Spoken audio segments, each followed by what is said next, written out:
So I'm Olivia Morris. I'm second year PhD student at Imperial College London, and I'm going to talk about modelling Atlantic salmon populations. So, as we all know here, salmon are an iconic species, and their populations have been monitored and observed over time and space. And this can tell us a lot about what's happening with our species. So, for example, as Pete showed earlier, we can see that this has shown declines across most of its range, shown here for the Northeast Atlantic.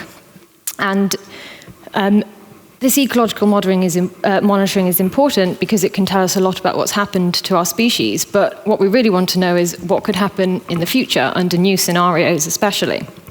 And many Atlantic salmon models to date don't have a mechanistic predictability in order to know what could happen under these new conditions. So what would this graph look like? So we want to be able to forecast Atlantic salmon much like you forecast the weather. But obviously, salmon are living things. They're a bit more difficult to predict and depends on lots of different interacting factors, as these guys have all shown. But one thing that's a bit more predictable is their life cycle. So we know, as Lina described, how the fish progresses through its stages, and that these are dependent on a number of different things. So, for example, you can spend between 1 to 7 years as a par before you smolt and go to sea. And you can spend between 1 to 4 years at sea before you come back to the river to spawn.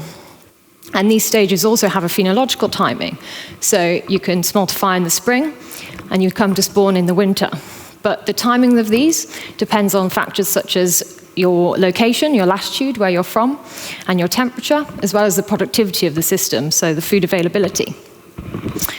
So how can we model this system? So if we consider stage 1, and for example, this could be your egg stage, these eggs have a probability of survival, but these eggs could also grow to be a next stage, for example, stage 2, which you can consider as your juvenile salmon.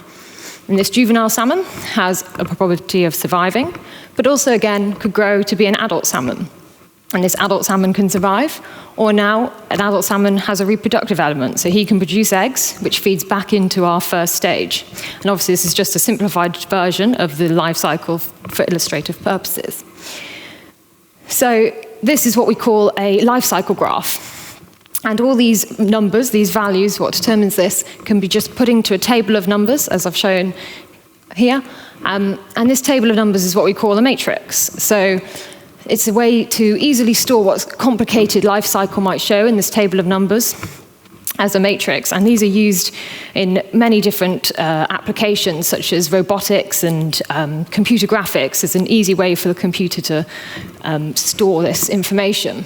So for the example here, we can call this a projection matrix A, and this projection matrix A is multiplied to the number of individuals at time t, so you could say this year, and what happens at time t, so next year under these conditions. But what we really want to know, so these are called matrix population models, which is the basis of the models that I'll be using. So this is obviously just an example. But what we really want to know is how do you come up with these values? So how can we determine these? And what we also know is these might change under different conditions. So they might have a temperature dependence, where, for example, you might grow faster in warmer conditions than in colder ones. So this temperature dependence is an important consideration. As we know, Atlantic salmon's range spans a really large thermal gradient, shown here in the dark blue there. Species distribution. But not only that, we know that there's variation even within Iceland itself, for example, and as well as that spatial variation, there's a temporal aspect, so you have seasonal variation. So we want to think of a mechanistic way to incorporate this temperature. We can think about metabolic theory.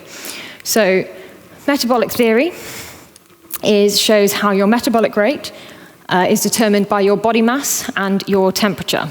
And this is especially important for a cold-blooded species such as salmon, because this sets the pace of life and is shown to govern many patterns in ecology from individuals all the way to the ecosystem level. And this can help us to explain many of the vital rates. So, for example, growth shows here that metabolic theory shows that the time it takes in days, you can reach a higher mass under warmer temperatures than under colder temperatures. As well as this, we can think about survival. So as your mass increases, your survival probability increases, and as well as this, the survival probability is higher at colder temperatures. And this is because we're just thinking about natural mortality, so not about being eaten and things like that, but just the chemical reactions in your body are happening slower, so the probability of you dying is slower. And as well as this, we can think about our measure for reproduction. So fecundity. In Atlantic salmon, fecundity is measured by the number of eggs produced per female. And I've shown here that as your mass increases, your number of eggs produced exponentially increases as well. So all these vital rates that I've just described can then be used to parameterize our model, our matrix population model. However, our matrices are made up of many different masses, of many different sizes, and can be applied at different times depending on how we want to model our system.